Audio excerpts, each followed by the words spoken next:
WBNE. Howdy, yokes. Before we get started, we want to let you know that this episode of Bacon and Eggs is brought to you by our fantastic patrons. If you love this podcast and you want to support it, you can head on over to patreon.com/baconandeggs and check out all the great reward tiers we have over there. We could even add a tier. I could be like your patron, where like you sign up for Patreon on Bacon and Eggs, and then you call me every time you have a life-changing decision, and I give you advice. I don't think I want to do this, but hey, if you're about it, maybe I'm about it. Check out the great reward tiers, patreon.com/baconandeggs. Howdy, yokes, and welcome back to Bacon and Eggs. I'm Tyler Carlin. And I'm Ethan at Chill. And today we're sparkling. Or maybe we're just going back to Phoenix. So play baseball in a storm. And visit your old dance studio. Because today we're bringing you Twilight.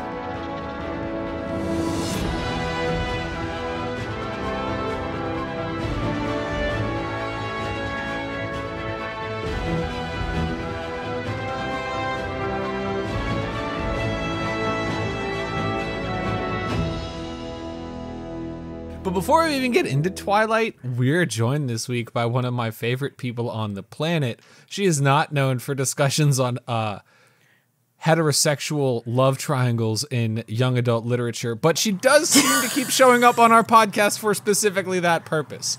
It's crazy. Hey, the triangle didn't quite exist yet. Oh, yes, it did. Yes, it did. And arguably, it never existed. But that's for a later podcast about a different movie. Kayla from Sounds Fake But Okay is with us this week. Welcome to the podcast. You may remember. I really do keep coming up just for things I'm not qualified for, huh? The Hunger Games movies and the Twilight games, the Twilight movies will now be inexorably linked forever in my mind because of you. Like, I think they're just both so fantastic. I want to get into our thoughts on them, but first let's get through the boring stuff. Directed by Catherine Hardwicke. Hardwicke? Probably just Hardwick. I'm going to go with Hardwicke. Okay. Came out November 21st. Directed by Sam Witwicky. Yeah. From Transformers? Yeah. Are you Ladies Man 24157? Are you Ladies Man Where are the glasses? Came out November 21st, 2008, which was 4,694 days ago. Had a $37 million budget, and it spent $36 million of it on Anna Kendrick and $1 million on, I think, snacks for the cast. $407.1 million at the box office. Got a 49% critic rating and a 73% audience rating on Rotten Tomatoes, and a 56 on Metacritic. Ethan, what are the negative professionals saying about this? So I've got a negative professional review here from Manola Dargis of the New York Times, who said, no, maybe the Detroit Times, I don't remember. Either Detroit or New York. I know those two things are not similar, but I already closed Rotten Tomatoes. Manola Dargis says, a deeply sincere, outright goofy vampire movie for the hot, not to trot, abstinent set. I don't think that's negative. I don't either. I don't find that to be I don't find that to be negative. I find that to be 100% accurate and positive. What I like about Manola Dargis' review is that it came out on April 8th, 2011. So like 3 years after the fact, he was like, they were like, I'm buying in. I'm no, ready they were to like, talk about I'm still thinking about this 3 years later, and I need to write it down. This is deeply sincere. Was it the New York Times or the Detroit Times? That was New York Times. New York Times. Yeah, so somebody in the New York Times is like, hey, listen, Manola Dargis, I think Eclipse is coming out, so you might, maybe New Moon, maybe Breaking Dawn Part 1 is the one that had 2 parts. Breaking Dawn Part 1 is coming out. So you should watch Twilight and review it for the New York Times, just in case anybody forgot. What a dream job. I would love to be paid to review Twilight for the New York Times. I would love to be paid to review anything for the New York Times, honestly. I would review literally anything for the New York Times. Well, I have a view from Sukdev Sanu from the Daily Telegraph in the UK. Please don't. Please don't. We have a guest. We invited a human being into our home. Please don't. I watched Twilight in a cinema full of young girls who, when they weren't texting friends and guzzling soft drinks, giggled, sighed, and exhaled with a passion that was not only endearing, but a measure of its emotional truth. This is like that review I read last week of like the computer graphics in this movie are not so hot, guys. I love these out of date British reviews. listeners? Like, aren't they going to be upset? with you? We have a They're best- constantly upset. Yes, constantly. He does this. He does this with Australian. He does this with any. He'll pick a review from a different country so he can do these abominations with their accents. Beth won't be mad, and Beth is the only British person whose opinion Beth is from Wales, so as long as you don't try to do a Welsh accent, Beth's not going to care. I couldn't even begin to do that. I think Beth, this one is for you. Kayla, I have an our- important our question friend. for you. Yeah. Yeah. On a scale of 0 to 100, where do you rate this movie? A 100. I figured I'm as so much. glad you said so. Yeah, I'm so glad. Like, I don't want anybody. If we talk about the rest of these movies, which I think we're going to have to at this point, but if we talk about the rest of You these must. movies, like, I don't want anybody on this show that's not going to give me a 100 for them. Like, Oh, no, these films, for context, so I never was like a Twilight person in like middle school or high school. I think I was going through that like, I'm not like other girls phase, where I was like, I'm into Harry Potter. I don't like Twilight like you Like girls. you, wrong investment there. If you were trying to be the one that didn't last, wrong investment. True, because Twilight has had such a renaissance lately. So I have some friends, and they were all super into Twilight, and they were like, "Let's watch Twilight together." And I was like, "I've never seen it, but I'm down." And it was life altering. It was like magical. I don't have words to describe. We watched the first 2 movies in a night because we couldn't stop, and then the next weekend we watched the rest of them. How And it many was are there? life-altering. 5. 5, yes, because they were stupid and they broke the 4th movie up into 2, which was unnecessary and dumb. But here we are. Yeah, Yeah, the only one it's ever needed to do that was no. Actually, I've come around on Mockingjay. Honestly, I don't mind Mockingjay being broken up into 2 parts. Tell you God's truth about it. But yeah, no, that became a big thing around that time. Tyler, 0 out of 100. Twilight. I think you got a whole spectrum here. Okay. I think there's a case to be made for literally every single score between Okay. 0 and 100. So make a case for 1 score. Well, see, this is the He problem. Though, wants- is if you watch it expecting a good movie, that's not what you're gonna get. But if you watch it expecting to have the best time of your life, then it's the perfect movie. You're gonna you know? you're gonna sway him. You're gonna sway him, and I want to know Sorry, what he's I'm gonna sorry. say because so sorry. Never mind. Tyler's whole brand is liking this kind of crap. It's not, Unabashedly. though. Same. It That's is not my It- whole brand. It is on the show. It is on the show. What did I give He's All That? Oh, did you watch the Addison Rae? Yeah, Yes, we did. I gave it a 100. I unabashedly love that movie. That's hilarious. I adore Kayla, that movie. That's Here's the upsetting. thing. I'm old enough that, like, I've never once seen Addison Rae on my For You page. Yeah, same. So, like, That is our only experience with Addison Rae as a human being. I mean, I looked her up after the movie and I watched a few videos and I was like, I don't get it. But like, it's just like, to me, it was like, this is a thing that kids like, and I think kids can like it. This seems harmless enough. I would disagree. I don't even think that the kids like it. No, well, I think- Addison Rae in general, yes. The movie, I don't think. I think anyone I'm the liked. only one that liked it. Like, I legitimately. Agree. I cannot tell you how many times I've said Crocum douche since I saw that movie. I can't believe we completely forgot to talk about Drop It Like F. Scott is the real Yeah, problem. like, so much good stuff. Did you Anyway, see it? Did you Twilight. see it, Kayla? I have not. I have not. All right. Well, you need to see it. We'll talk about it again later with you. Twilight, 0 out of 100. Here's my thing about 0 out of 100. Just on say a Twilight. number. Please, God, just say a number. Oh my god. Please, God, I want to give my score. Just say a number. 100%. Really? Yeah.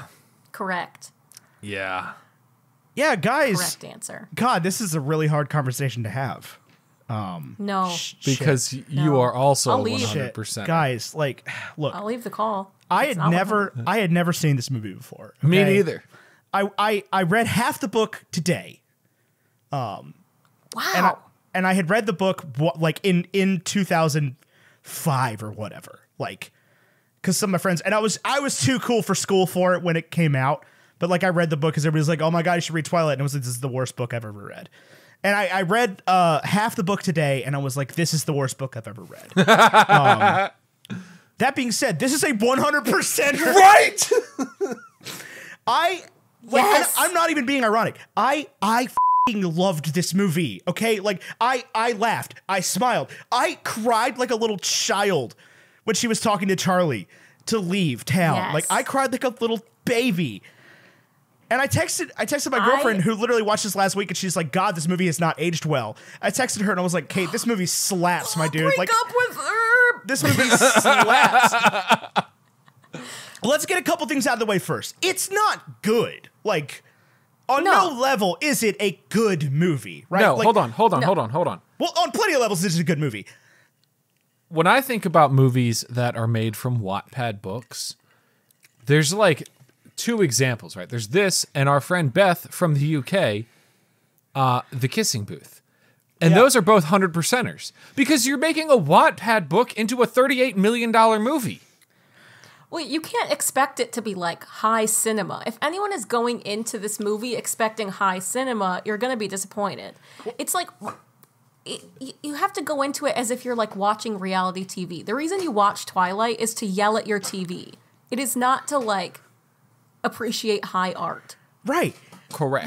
Like so the book There are astonishingly though, like 3 or 4 shots where I was like, whoa. They really did something special here. Yeah. And there are innumerable terrible shots. There are 3 or 4 that are good. But also there are legitimate moments of acting greatness from Robert Pattinson. From Rob, yeah. No, I would say 90% of his movie is terrible, but you can like. But it's never his fault though. Like, I don't know, man. no. When he can't smell her or whatever, when he can't read her thoughts, and he has like the gagging is so funny. I bought it. Edward is unhateable. Like, I legitimately like Edward Cullen. Like, that might be the wrong way to approach this, but like the whole time I'm sitting there, like, I legitimately like the Cullens. I don't know that I can get behind you on that. I like Edward as a meme, but I do think that he's pretty bananas and a gaslighter. Sure. But like, and not that I would ever say another human being deserves to be gaslit ever. But like, if there's any human being, it's Bella Swan. No, and I have the strong stance. I don't think it comes out so much in the first movie, but I have a strong stance throughout the series that she is the actual villain. Yeah, no, absolutely. And that there should be no love triangle because she's the fucking worst. Jacob and Edward should just get. No, you're fine. You're totally fine. Say whatever you want. I will either fix it in post or I'll forget, and somebody will tell me, and it's fine. Well, Bella Swan might be the worst literary protagonist in human history. Like, she's incredibly unlikable. I kept wanting, like, I wanted the fact that this is where it got me. This is where it lost me completely. Okay. Is Edward's like, I can't read your thoughts. And I was like, oh, that's kind of badass. Maybe she's got her own sort of supernatural power. And her supernatural power that she comes back with is like, I can't dance. It's like, that's not the same thing, Bella. Like, you I want to spoil things for y'all so rhythm. bad, but you haven't seen the rest of the series. I have no idea what happens after. You guys need to. well, I'm assuming I can't both. wait for you guys. I'm assuming that both watch the the mom. I'm assuming that both Renee and Esme die. Ooh. Well, I can't tell you Because they name the kid like Redemption or whatever. Renesmee. Yeah. And it's a meme. But there's so little I know about the series. But like, first of all, You're in for a treat. Let me get one thing out of the way. I would jump in front of a train for Charlie Swan. Oh, yeah. Like, I would do anything for Charlie Swan. And here's my thing when I was watching it, is that all of my friends were simping for him so hard that he was like the hottest dad around, which is what I've seen a lot of people say, like, oh, when I was a teenager, I was all into Jacob, and now I'm old enough to love Charlie because he's a DILF. And they're correct, because he is the only good person in this film. That's what I'm saying. He's is so like pure. Like, Charlie might His be the flannel's best. impeccable. Oh my God. He might be the best dad ever, right? Because like, yes, he just loves his kids so much. And she says all that horrible. He's so dumb. She says all that horrible stuff to him, and he welcomes her back in with open arms. and it's just like, hey, if you want to date this weird pale guy, I'm okay with it. We'll figure it out. It's so Here's weird. what I didn't get about her saying all of that terrible stuff to him, though, is it wasn't necessary. No. She was like, oh, I have to like break his heart so he'll let me leave. You could have just left. Yeah. She also legitimately just probably could have left. been like, Charlie, I need you to trust me. I'm not mom. I will come back. It was like they were trying to do that thing in like romance books where it's Exactly. like, oh, I have to break up with you so that you don't get hurt, but I have to convince you that I never loved you. But she does that with her dad. Right, like- very there's bizarre. no plot here, right? There's no reason for them to be in love whatsoever. There's no. There's no plot in the entire series. No, yeah, Let no, me not at spoil all. you something Not right at now. all. There's never a plot. No.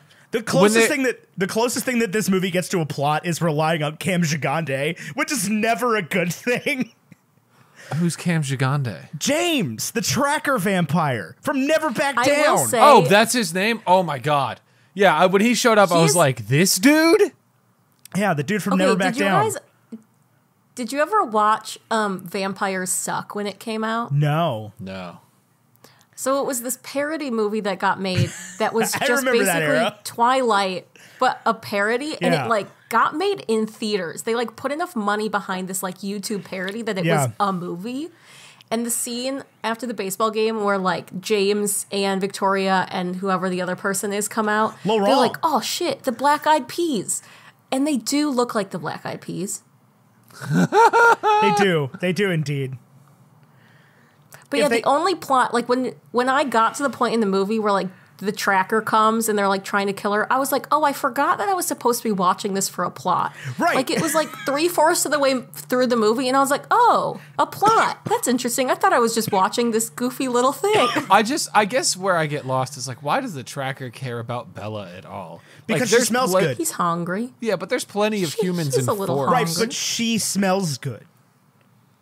Okay. And it's also like fun because I think they say in the Right. movie like, oh, he likes the chase. So Right. like because there's like this powerful group of vampires protecting her, he's like, well, I want that one now because I'm a creepy predator man. Right. He at the end of the day, he wants to die at the hand of a better vampire than him. He does. Yeah. He does, yeah. Well, He does. sort of because he really ends up dying at the hands of Jasper and Emmett. Well, it's the Is this family. Jasper and Emmett slander I'm hearing? No, but like they're On this not. podcast? First of all, Jasper does. The actor that plays Jasper does so much with the 3 lines that he has in this movie. Like And it's incredible. he is so good at. It's not even eyebrow acting. It's like stand in the background. He's the greatest extra It's of all so- time. Like He's incredible. I'm obsessed with Jasper. Which one's Jasper? Jasper's the floppy haired kind of blondish one. The one that is dating Alice, who is the second best character in the film Yeah. behind Charlie. Alice is the one that looks like the girl from Evanescence, the short one. Obsessed with her. All right. Can I tell you? So the guy. I only know this because I read the book today. So like, don't feel bad if you don't have them all down because it makes no sense. And I've watched all 20,000 films. Which so- one is the one that they say is the newest vegetarian? Which, That's by the Jasper. way, Jasper. That's Jasper Hale. To me, Jasper looks enough like Edward Cullen that I was like, I honestly got them confused sometimes. I had the same thing happen. Kayla, this is a joke I don't think is going to land for you. I could be wrong. We'll see what happens. I had the same thing happen when Klay Thompson got really famous in the NBA, and I didn't realize it wasn't like a badly photoshopped picture of Steph Curry. Like it was a different person. Kayla, those are basketball players I don't for know. the Yeah, Oakland I mean, I knew for that. the Golden State but Warriors. I don't do a lot of sports. Yeah, that's totally fine. But yeah, no, I get where you're coming from, just specifically because like he's only seen this one movie and I've only seen this one movie. But that's weird because like Jasper and Esme are the ones that are supposed to look way different, and Alice, Emmett, and Edward are supposed to look similar. Why? They're not related. Wait, you haven't read them? Oh, no. Oh, you haven't read the books? Oh, no. Oh, I told you okay. I was too cool. I was too y'all. cool for it. As the one person here who's read half a Twilight book, Let me explain something to you. I really didn't think I was gonna come to the table as the expert here. Movie Bella, and this is part of why it gets 100% for me. Movie Bella is so much more interesting and sympathetic of a character than Book Bella. Book Bella is a boring, frigid. Like, she's horrible. Anytime, because she has this constant inner monologue that's written very badly.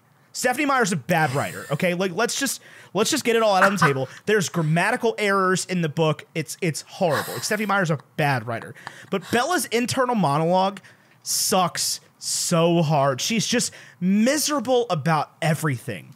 And like Kristen Stewart, I think, does a good job of putting the misery on her face, right? But in the book, you just have to listen to Bella be like, I don't like forks, I don't like the cold, I don't like snow. Honestly, and when Billy Black shows up and is like, hey, here's this cool truck, I really thought she was going to be like, man, f*** this old truck. And actually she's like, yo, old truck? F***ing rad. And I was like, hang on, that's not where I expected this to go. But yeah, she's just so like, woe is me. And Edward is so cool. Like, every time Edward says anything, he's so cool by comparison. Because he just talks like a normal human being. And Eric talks like a normal human being. And Mike talks like a normal human being. And Jessica and whatever her name is, they're all so nice to Bella, and Bella's just like, hate everything. This is the main reason I find her to be the villain, is because as the series goes on, she just like shafts her amazing friends who were so nice to her. It's like, what are we doing here? She shows up as like the first day of school, and they're like, hey, I run the school paper. I want to do a feature on you as the new student. To be fair, though, a lot of the guys were being really creepy towards her, and that wasn't fun. But in the book, they're not creepy. Okay, they're just nice, and I think this is where the movie falls so flat in some parts, because they don't have Bella's internal monologue. They have to like ramp up everything else and like show instead of tell. But like literally the worst thing that Mike and Eric do to each other is like throw a snowball at each other because they both want to go out with Bella. And like they're both super nice to her. Stupid. That was my thing, is why does everyone love her so much? She's like, they know Anna Kendrick goes to this high school? Because she smells good. You know what? You're right. I'm willing to bet Anna Kendrick smells good. Also, at no point in either the book or the movie does Bella do a satisfactory job of making Forks, Washington sound like it's not rad. I would move there right now. Yeah, but we're millennials. I have a friend who's been to Forks. Millennials love the Pacific Northwest. Oh, I love the Pacific Northwest. Yeah. When Charlie comes up to Billy and it's just like, yo, got some vitamin R, and Billy's like, I have Harry Clearwater's fish fry. I'm like, I want to live in your home and watch the Mariners play baseball with you two, right? Like, I would pay infinite amount of money to watch a Charlie Swan cop show where he's just like small town cop where something bad happens. And he's so bad at his job too. And he has to go on the res and like deal with those issues. And like, I would pay so much money to watch that show. I think it's Billy Burke, Stranger Things. Billy Burke, yeah, exactly. He's Hopper from Stranger Things, legitimately. But Billy Burke, that plays Charlie Swan, does such a good job of being shitty small town cop that like I'm just so endeared anytime he says anything. So does Billy Bird's character not know that they're vampires? Surely he does. Like, he makes a bunch of comments that are like, Edward's kind of old for you, right? He does not know. Oh, and he does. Oh, that seems odd to me. I'm telling you, he's a bad cop. And this is my other thing, though, is that I find it very normal that Charlie doesn't know that there's vampires, because the leap that Bella takes, I get that it's a vampire book. I get she has to figure it out eventually. But the leap that she takes of like, sometimes Edward does some weird stuff. I know, he's a vampire. Who was making that leap? It's such a long stretch she's making. And then, it is true, to be fair. At the end of the day, I would rather live in this town. In a world where there are vampires, I would rather live in this town than anywhere else in the fucking world. Because Carlisle Cullen is going to make sure that nothing weird happens. right? Like And I'm you obsessed with him. You can Another live amazing character. exactly. You can live as a citizen of Fort Washington and just chill because you're not gonna be attacked by vampires. You can right? drink Rainiers whenever you want. You can drink Rainiers whenever you want, and just Is Rainier chill. what we drank in Seattle? Yes. Nobody told us that this was the Twilight beer. No, it's it's just the Seattle beer. Like it's the Washington beer. But like nobody thought to mention to us like, oh yeah, by the way, that's the Twilight beer. No? Such a All I shame. know is in college I crime. dated a girl from Everett, Washington, and like the fact that Twilight was filmed there came up in our first conversation. No, I have a friend that's been to Forks, and they have like a billboard of the movie characters, and they're like, it's the Twilight Town. Like they have fully embraced it. And it just wasn't 0% of it was filmed in Forest, Washington, which is what I love. Like Yeah, it's tough. like 80% of the movie was filmed in Oregon and the rest of it was filmed in Everett. Like none of it was filmed in Forks, and like so many people that like live in Forks are just like, please, because this is what TikTok has taught me is that the citizens of Forks hate Twilight. Oh, I'm sure. Except they for the do. people that live in They're the honest faced with it every day. Yeah. Except for the people that work at the Twilight Museum, which does exist. I feel need like, to go there. How do I get a job at a museum where I love the museum?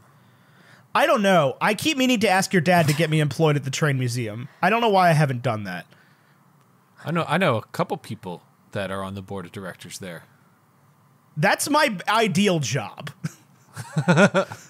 Anyway, Working the train museum? I would love to, like, as a part-timer, I would love to give train tours all day. Like, that would be my favorite job. Sounds fun.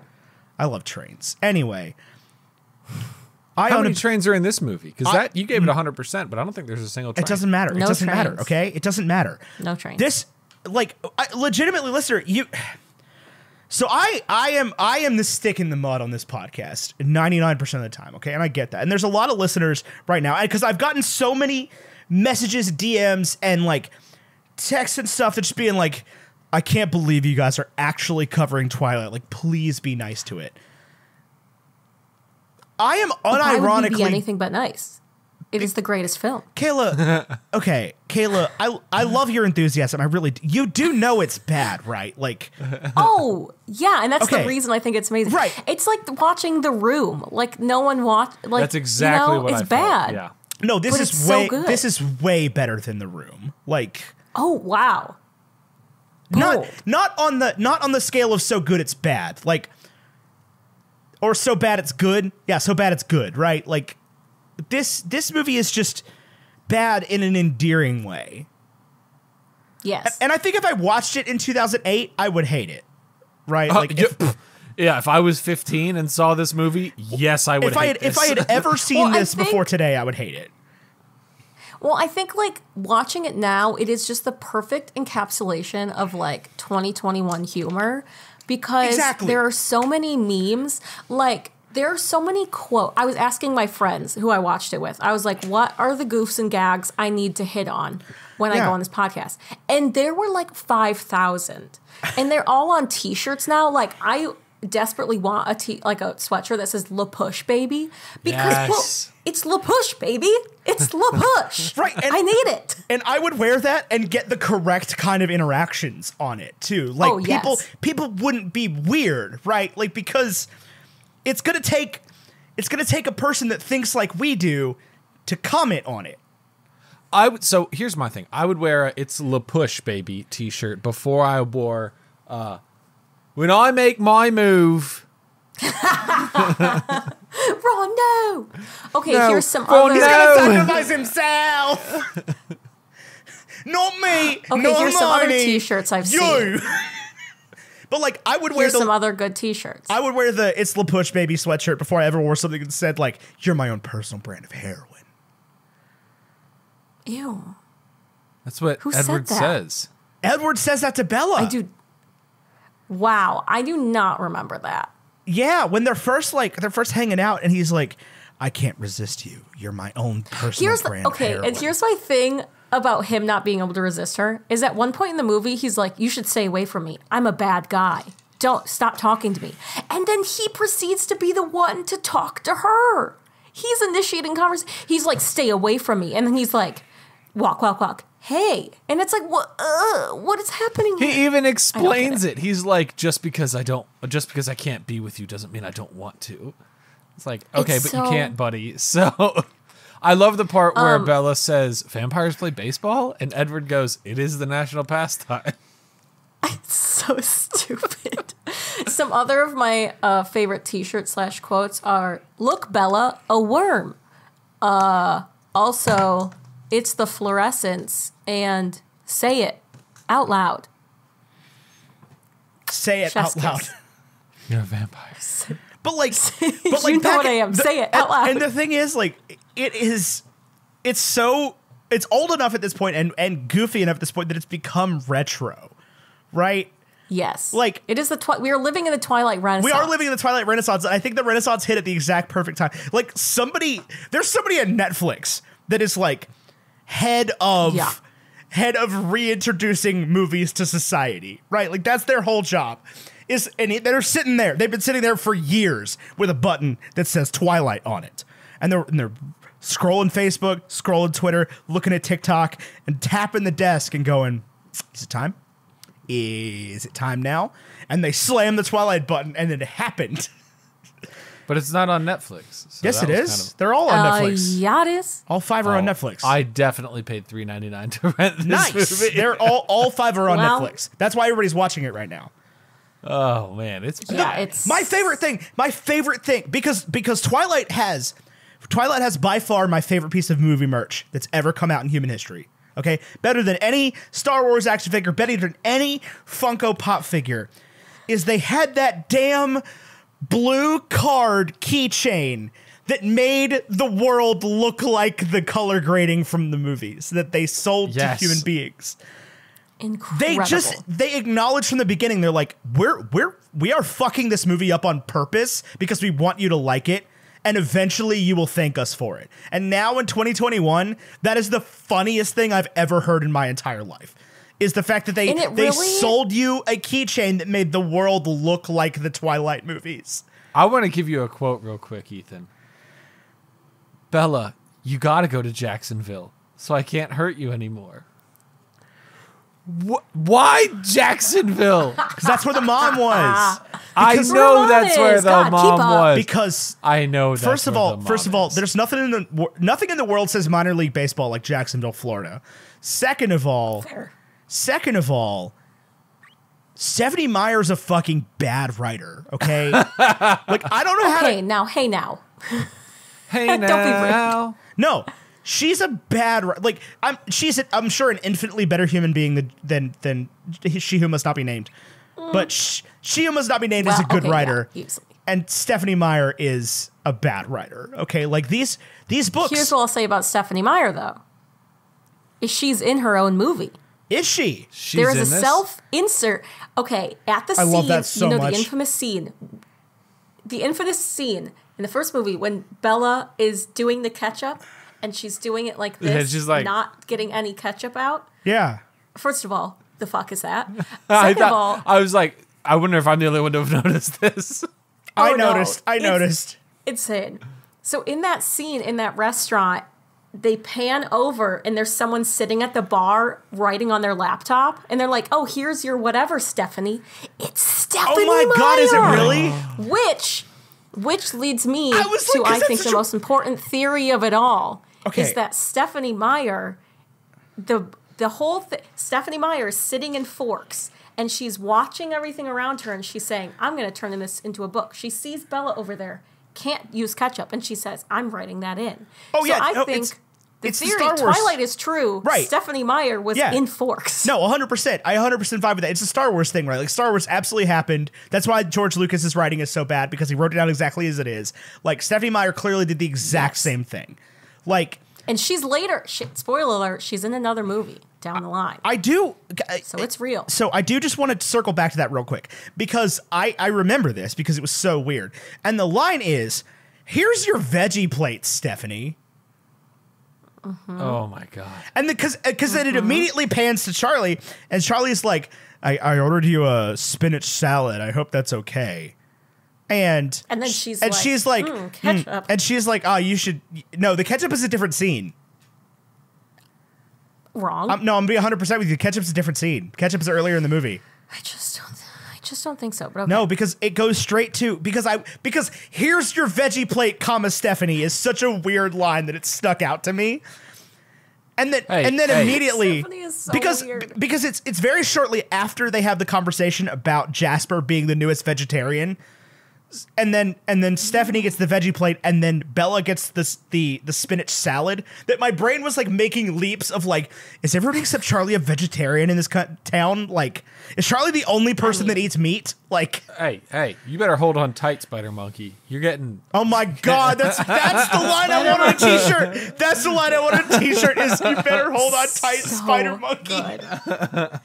I need to remember. There's this person I found like on TikTok and then Etsy who has like very like well designed and beautiful Twilight merch with all of these quotes. Oh, I'm sure. on it. Yeah.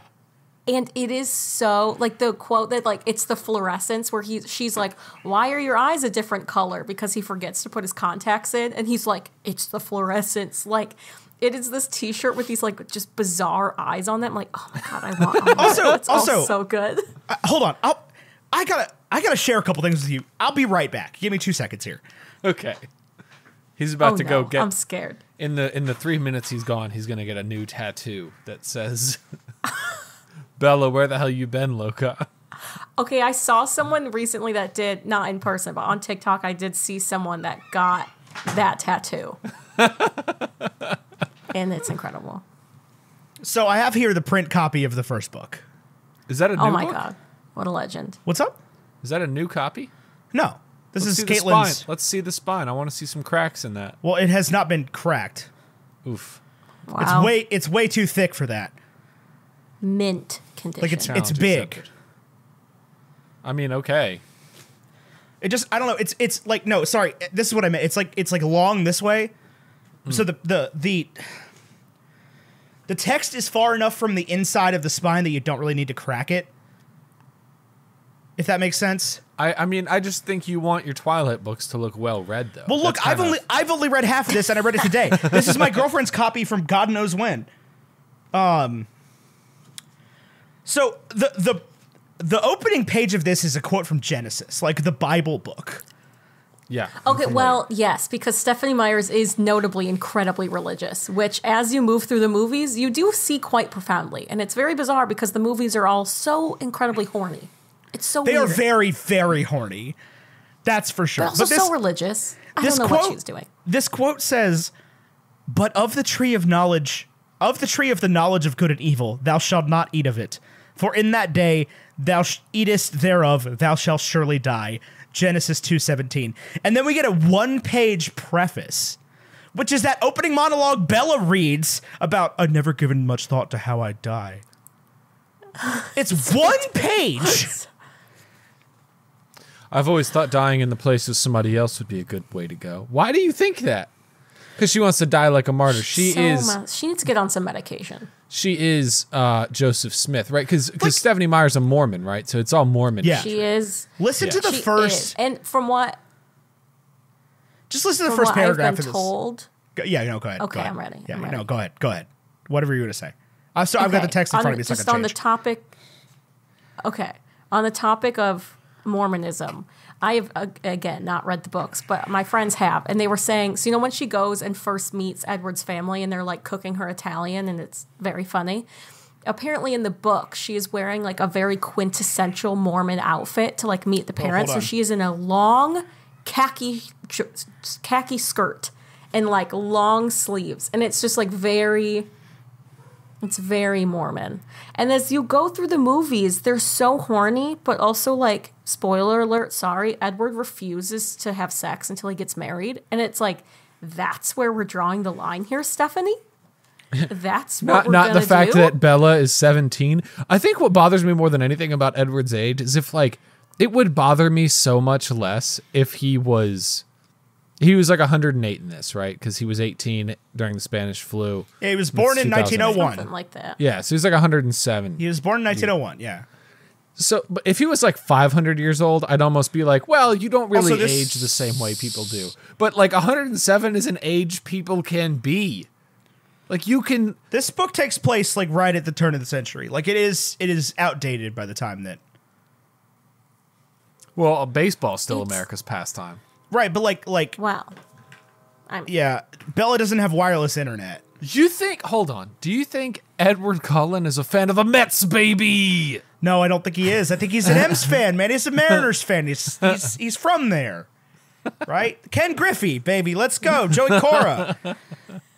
I just want you to listen. I want you to listen to the first paragraph of this book, and you will understand how painful the writing is in this thing. Chapter 1. First sight. Also, is somebody like, are those like church bells? Sorry, like, what it's is a happening? train. It's a, I love train. trains. Your favorite. There's a train. yeah, Trains Yeah. are my favorite, yeah. Chapter 1. First sight. My mother drove me to the airport with the windows down.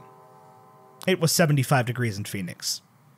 The sky was a perfect, cloudless blue. I was wearing my favorite shirt, sleeveless, white eyelet lace. I was wearing it as a farewell gesture. My carry-on item was a parka. That's really bad writing. She has one verb, And what and else? it's is. The only verb in this book is is. But it's also so fan fiction because Yes. like the quintessential fan fiction is like I throw my brown hair in a messy bun and put on my nerd glasses and Oh, no. The wear my first time... flannel and then One Direction comes to like The first steal me time- from my parents. The And it's first like, time she what are we sits next doing? to Edward and he's weird, she tries to like block him with her hair. Hang on, I could. I Find will this. say, on like the topic of the fan fiction thing, that's kind of the weird thing about this is that Charlie's such a good dad. Is like part of writing fan fiction is that the parents suck, but in this, I know. We got a It's the great kids dad. that suck. it's the, Yeah, it's the Charlie's 108-year-old man who sucks. Hello, man. Hello, taxpayer. Hello, hello, adult man. Welcome, taxpayer. Taxpayer. Oh, it's so. But what I will say about the outfits is that they're very good in this film. Everyone I would is wearing buy- such I would buy Edward's Supreme outfits. gray coat that he wears the whole time. that coat. We were also very excited about his waffle shirt and whatever scene that was. He's wearing a great waffle shirt. To be fair, I was trying to.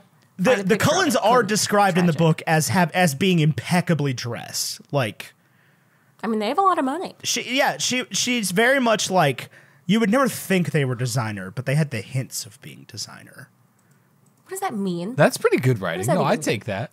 No, okay, I don't no. know. Here's the thing. Here's the fucking thing about this book. Here's the thing about this absolute pile of garbage. Okay, the person that writes about it's like she's Dr. Jekyll and Mrs. Horny. Like the person that writes about Bella is a different person that writes about Edward. Because every time Edward is talked about in the book, it's just like he's so hot. I could feel his skin rippling under his forearms. They were hard and lean, not anything like his big burly brothers. And anytime Bella talks, it's like, I was sad. I didn't like the rain. I hate everything. Fork sucks. And Edward will be like, and so the lion fell in love with the lamb. And Bella will be like, I didn't like the cold. It was sad. Charlie is a good dad, I guess. Like it's inexplicable. And that's part of why I love this movie so much is because like everybody, the complaints that we got were like, it's a bad adaptation. It's horrible. Like, no. It's a bad adaptation because the book fucking blows, okay? The book is so bad that the changes they made were correct. Why do you think people don't like Twilight? I think Because they're they're just too cowards. afraid to admit. They're too afraid to Yes, admit. They're too afraid. Because you have to like, so when we were watching it with our friends, it was like me and a couple of other women, and a couple of our partners happened to be in the group, and we were like, and they got so into it so fast, and we were like expecting them to be like, ooh, no, I'm a man, I can't like Twilight. But they, like the rest of us, got incredibly invested. Oh. It's the same reason that people refuse to like reality TV, because they're no fun. No, I think what it comes down to is like with reality TV and with Twilight, I think what happens is you watch it and you don't like it for whatever reason. But then when other people like it, it gives you this like, do I not know anything about the people that I like? If they have it in them to like this thing, am I like fundamentally wrong about who I thought they were? Well, see, here's the thing. Here's the thing, though, is like, this is not any reality TV, okay?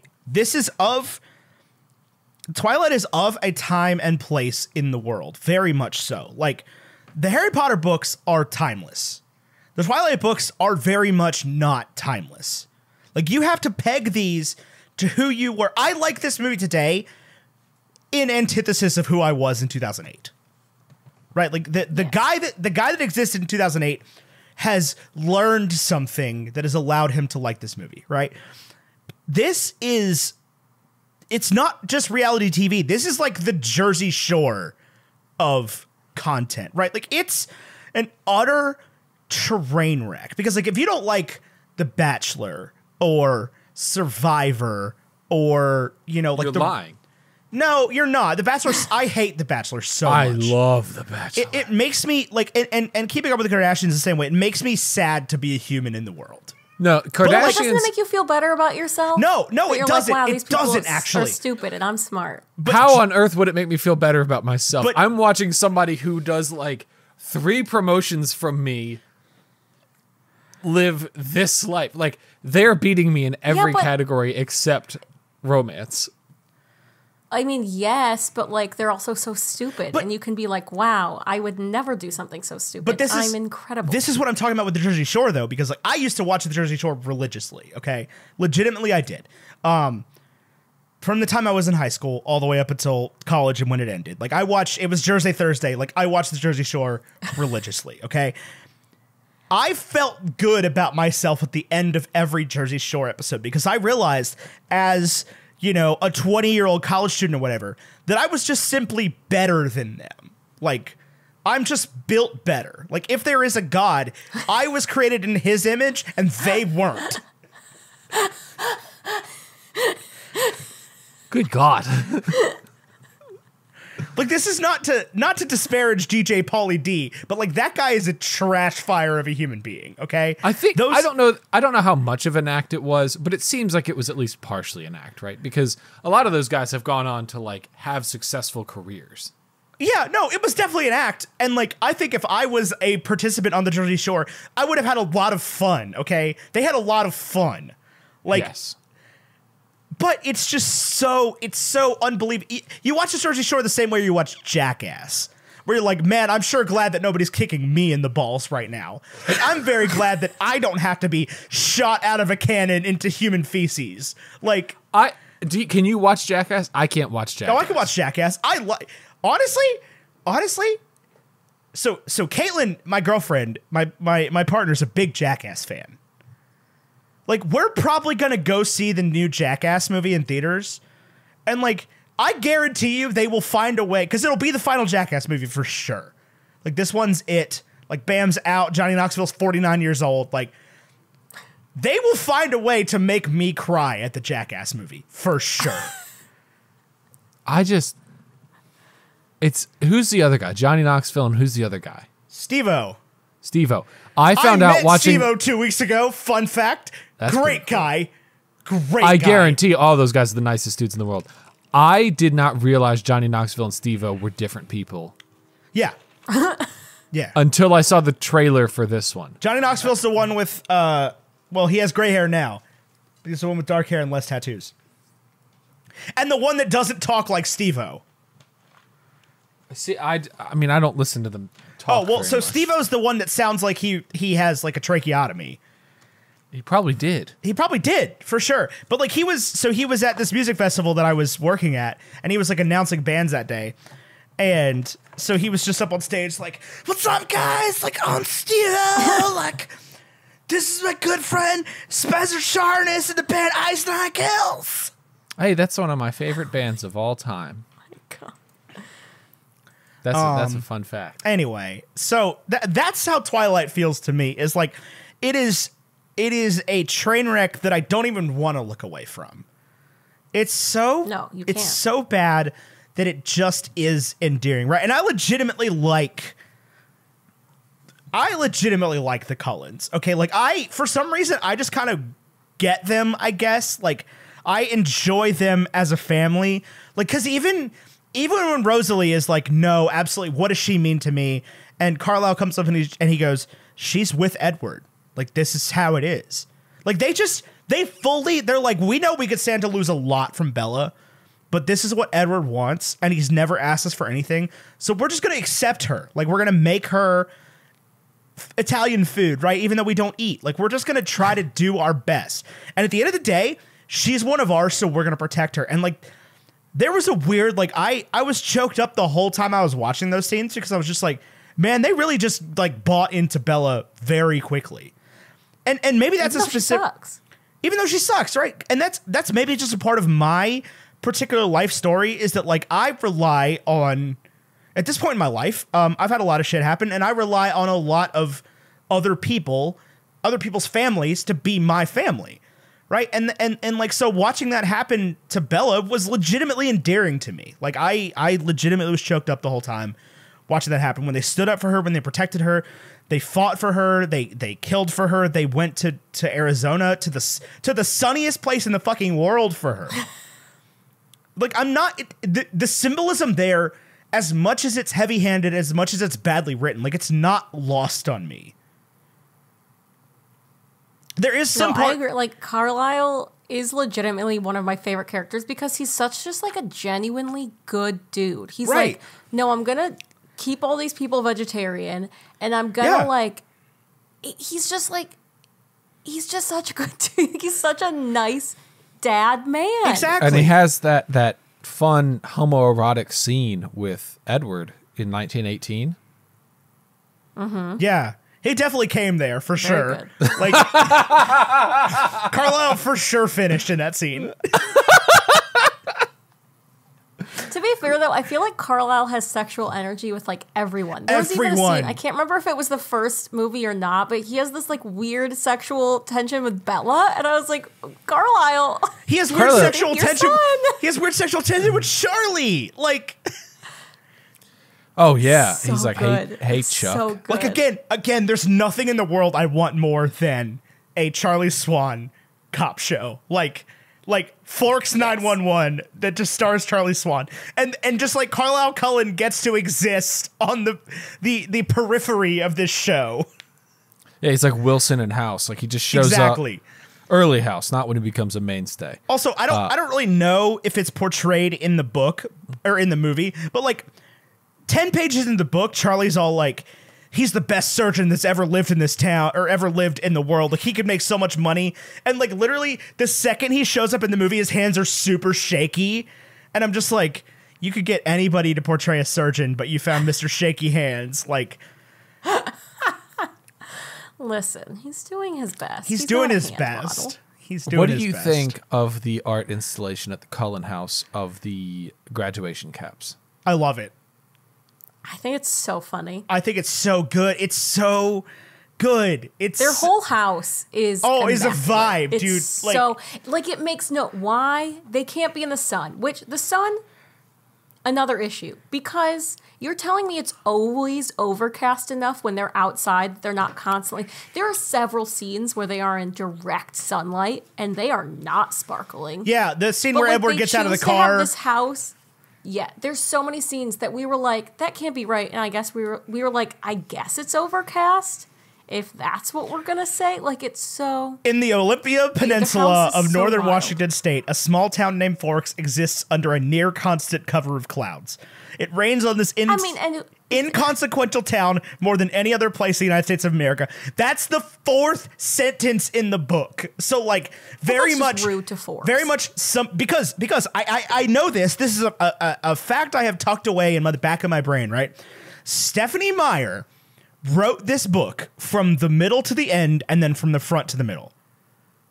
Like, in order, okay? The scene with Edward and Bella in the meadow was the first thing she wrote. I have held this fact in my brain for like 15 years now. But that makes a lot of things make sense. But the first it came to her in what I imagine was a very horny dream. Of the scene of Edward and Bella in the meadow came to her in what I imagine was a very, very horny dream.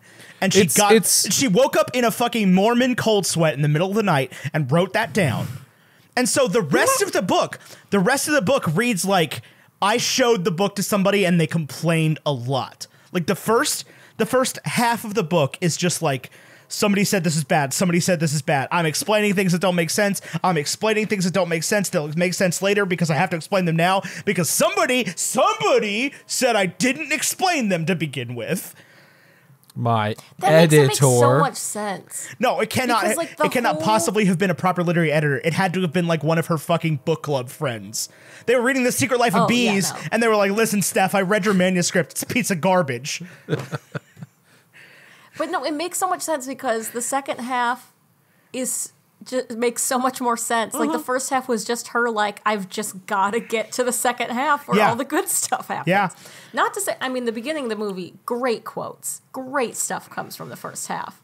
But The first hour of the movie is like 34 pages of book. Fun fact. The original dream she had was about like Gerard Way, wasn't it? Yes. Yeah. Sorry, I forgot to mention that. So the original dream she had was about Gerard Way from My Chemical Romance, like the lead singer of My Chemical Romance, hooking up with her in a meadow. And like it all goes back to like there's this great historical domino effect where like Gerard Way. Where the great historical domino effect where 9/11 caused 50 Shades of Grey. Yeah, like Gerard Way was on a barge in New York City during 9/11, which inspired him to start My Chemical Romance, which then led to inspired Stephanie Meyer to write Twilight, which inspired E.L. James to write 50 Shades of Grey as Twilight fan fiction that she then turned into porn books. wow. We really live in a society. The fact that it's written by a Mormon and has spawned the horniest series of books ever to sell. But it's and also, the cover is like straight from The Giver, right? Like, but it's also such a horny book. It's not even that it was like written by a more. I mean, there's a lot of like religious stuff moving through it, but like I said, it doesn't make sense because it's so horny. Like it really is just a testament. But let's not forget, as long as we're talking about God, okay, and like listeners, the cover of Twilight is two very pale hands holding the apple of Eve, okay. Like the apple of Eden that Eve ate and created original sin. And what did Adam and Eve do as soon as they discovered original sin? They fucked and made children. Lots of them, they put clothes on and they took said clothes off. And then they took them off. And then they fucked a lot. And then their children fucked each other. And then Cain killed Abel. And then Cain killed Abel. And then a long time later, a bunch of the Cullen kids are dating each other. Well, but they're not related. So it's now, okay. I'll tell you, the moment when Edward catches the apple and it makes the book cover, I was like, ooh, well done. They're not related. They're not related. And the Forks High School is very cool with them dating. Because I mean, they definitely judge them, but like, yes. Not in the book they don't. Okay? Not in the book they don't. Because Mike is just, I think it's Mike that explains it to her. And he's like, yeah, so Emmett and Rosalie are together and Jasper and Alice are together. And it's just like a thing. Like they're not really siblings, but like, it's just like a thing. It's like, it's extremely sex positive. It's just so... And my thing, I feel like they explain it in a later movie of why they have them go to high school. But it's like, if I were a vampire with unlimited life, would I go back to high school? No, I would just chill. Like, why did they do that? I don't know, man. We did the pandemic thing. Could you just hang out in the house for 100 years straight? No, they say it in this movie. I mean, no, obviously I would do other stuff, but I wouldn't go to school. No, because they. So again, the kids are all young enough is the problem. I mean, I guess. Couldn't they just pretend to be in college? I mean, no, because they're home all the time. Well, so I mean, it had to happen for the, but like, okay. So Kayla, let me put it this way, like. You know what a 17-year-old looks like. Yeah, not like how they look in the movie. Right, exactly. Like when you see a kid, because even how old are you at this point? 24. 24. Yeah. So when you see a 19-year-old, you're like, that's a child. Yes. So like people would start to ask questions and eventually it'd be like, yeah, it's real convenient that all of my kids are not school age. So like I kind of get it. I guess. But also Edward's like an extremely gifted pianist. Like he learned the piano over his 108 I'm sure years. if you're 100 years old, Yeah. you have a lot of time to learn stuff. Yeah. And also like Carlisle pulls them out of school all the time just to like do stuff. True. And nobody asks questions. Because why would they? Yeah. Just normal. Everybody's afraid of Carlisle in the book. Not afraid, but like they don't ask questions of Carlisle. Like,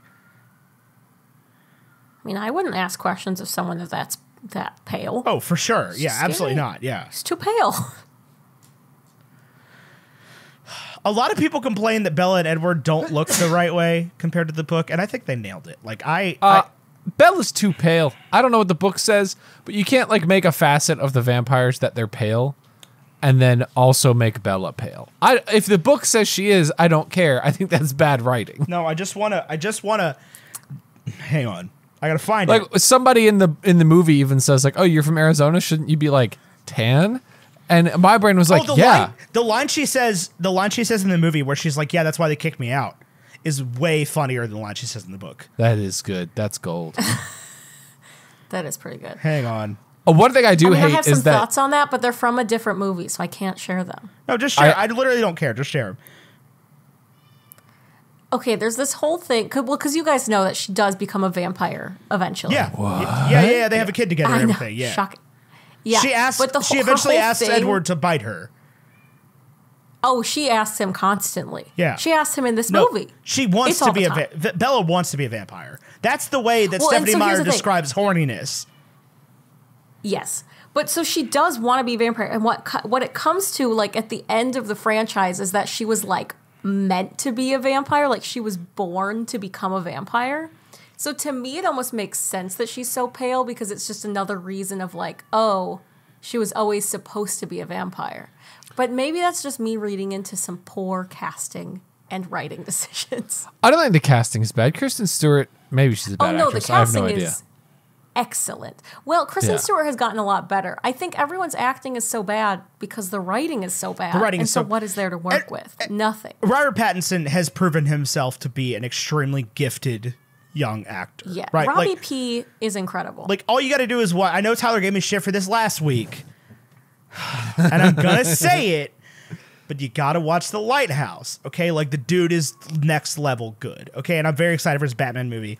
And also Kristen Stewart has really, really, really genuinely come into her own as an actress. Like it's not her fault. And at this point, I think now she's hot. Yeah, and so. now she's hot and looks like a hot TikTok lesbian. Like it's whatever. Like it's not a problem. Don't we all? And she does get, I will say, everyone gets so much hotter as the movies go on. Like, Yeah. it only gets better. Everyone gets so hot. It's incredible. Well, it's What's not to almost love? like they approximately get 5 years older during that time. Well, And like a lot of Yeah, I people, guess that a would lot of be people do really good between like 19 and 24. Like you have some good points. You really do. I'm trying to find that. So Bella says about herself, I should be tan, sporty, blonde, a volleyball player, or a cheerleader, perhaps. All the things that go with living in the Valley of the Sun. Instead, I was ivory-skinned, without even the excuse of blue eyes or red hair, despite the constant sunshine. And then Hey, she says, That's what I'm Listen, saying. She's meant to be a vampire. That's Bella and I are very similar. hang in on, that there's way.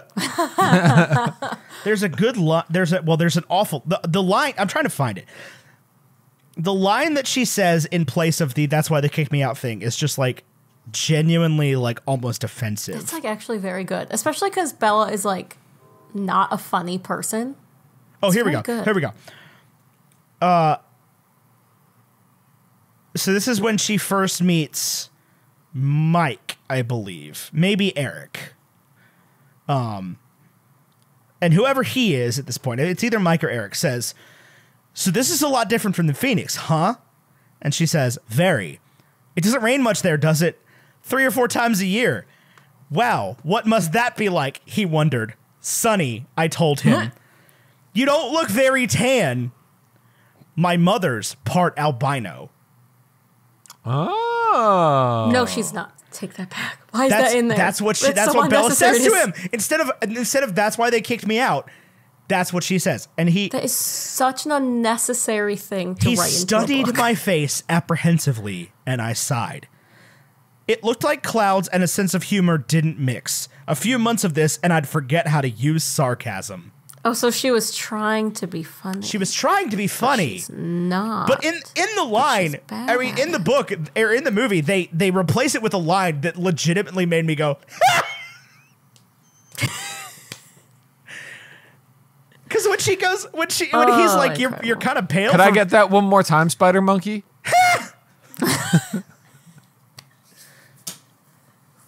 My neighbors must fucking hate me. It's so bad. I do this every week. Well, it's a free show for them. They do this every year. They do. Every Tuesday night, this dude just yells at his wall. Every Tuesday night, this guy just laughs. He says, "Ha!" all over again. He claps 4 times, and then we know it's time for him to fucking, just go off about Twilight or something else. Seems like the dream for them. I know, that would be like my neighbors are in a different building entirely. They don't even know that I'm doing this. Although sometimes I do. They have like really older than my kids, but young kids, and they'll be outside playing with lightsabers. And you're like, kid, I will wreck you. Let's go. I will absolutely destroy you. Let us go. Let us go, indeed. Let me bust out my NeoPixel. Oh my god. So Kayla, what is your... First of all, this is the longest we've ever stayed on topic on an episode of Bacon and Eggs. At least in the last 3 years. Like, since year 1, for sure. It's hard to not stay on topic when it's so incredible. And this is the thing, it's all I ever want to talk about. The two of us and you and Sarah. And that's where I am personally. This is all I want to talk about. The three of us and Sarah definitely talked about the Hunger Games less than this. Like, for sure. Oh, absolutely. Granted, there's just so much content. I think, and the thing is, like, in this movie, I get why Bella needs a romantic interest, okay? Like, I don't get why Katniss ever needs a romantic interest, but, like, if Bella is not interested in Edward, there is no plot here. Like... No, the whole plot, I mean, it's a romance book. With Hunger Games, it was an action book / movie with romance for some reason there. This is a romance novel. This is a romance with occasional action. Yes. Also, the action is for flavor. Also, the weird scenes, the weird action scenes where like the security guard gets killed and Charlie's friend gets killed by the tracker vampires. Just if they happen in the book, they don't happen in the first 200 to 400 pages. So like the pacing is a lot less weird because it's not like Bella, Edward, action scene. It's so confusing. It literally, like I said, I got 3/4 of the way from the movie and was like, oh, I forgot I should be like looking out for a plot. The book, I thought this was just like silly romance. The movies, I think, are legitimate, or at least this movie. The movie for the first half of it is trying to convince you that the Cullens are bad. But they're doing a very bad job. They're doing a very bad job, but like that's all they could come up with. Because like they make James and Victoria look like Cullens. Right? They're like blonde. Yeah. And like if you don't know the names, because they barely introduced the names of the Cullens at this point, and they haven't said Carlisle's name at all, like you could be forgiven for thinking that those are Oh, and I did Cullens. When I was watching it, I was like, what's happening? I thought the Cullens were like vegetarians. Why all these people keep getting killed? Yeah. And it wasn't until they came back that I was like, oh. Well, and legitimately, I think the first when I saw the movie, I was like, oh, the Cullens have a black friend. That's cool. I thought the exact same thing. The only black person in the entire series, I'm pretty sure. There's one of her friends is black. I don't know that's No, true. yeah, that's not. Is that not true? No. I think she has an Asian friend. And Yeah. that Asian friend and this black vampire, I think, are the only people of color aside No, from There's a Native American reservation. Yeah, there are. Yes, but notably the most famous of those Native American characters is played by a white person. A white person. And Is Taylor Lautner white? Yeah. Oh, Yeah. yes. Yeah. That's why he looked so bad with that whack wig. Yeah, he 'Cause looks shouldn't be doing and that's it. why they cut his hair later on. Because it's just because at that point they'd already committed to Taylor Lautner. Now, the guy and I have there's a whole thing about the wigs in these movies. They're whoever they hired on wig, terrible job. Yeah. Terrible. Carlisle Cullen's hair is painful. I want to say that. Like Yeah. but the guy that plays what's his name? Gil Birmingham. The guy that plays Billy Black, Jacob's dad, is one of my all-time favorite, like, I'm gonna play the token Native American character in this movie/TV show guys. Like, he's in so many things and he's so good every time. He is one of the only like good actors. Yeah, in the movie. legit. Yeah, because he was one of the only people that I was watching this, and I'm like, oh, I've seen you from other things that I respect. I want to bring something to your attention. Yeah, unrelated to that. Okay, Taylor Lautner has never been in a certified fresh film per Rotten Tomatoes. Taylor Lautner, I think, hasn't been in anything in a long time, though, right? Like 2016 was his last movie. I was reading an article about this because we were all like, huh, like we see Robbie P, we see K. Stu all the time. Where's our man, Taylor? And so I was reading an article about it. And after the Twilight series, everyone just wanted to hire him for his abs, obviously. And he was getting really annoyed because all these people are just giving him parts and we're like, okay, say nothing, just take your shirt off. And he was having like a really hard time with it. So he took like a long time off of acting. And I think next year is going to be in like his first feature film in like years. Can I tell y'all something? Because Twilight just screwed him. Can I tell y'all something? Yeah, you can. The guy that plays Eric, the Asian friend, was 27 years old when this movie came out. Whoa. He looks so young. Yeah, but not anymore, okay? The age at some point has hit him in the interim. Just look this guy up real quick because I legitimately thought he was somebody else because he looks. What's his name? His name is Justin Chon, Cohn.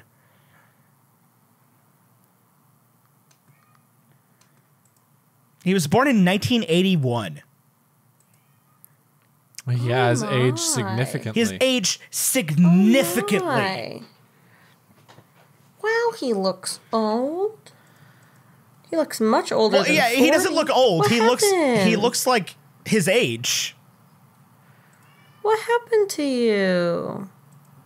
But yeah, Taylor Lautner no. got screwed over. And He really did. And Pattinson had to really work at redefining himself. Like he really had to. Yeah.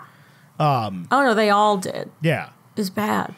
Well, Kristen Stewart, I guess, did because like Kristen Stewart plays exactly the same character in most of the movies she was in, either prior to or around the time of Twilight. Like, I guess, but like I just remember when because if you watch the like Twilight movies were Adventureland, coming up. if you watch Adventureland, it's the same character. Like, Yeah.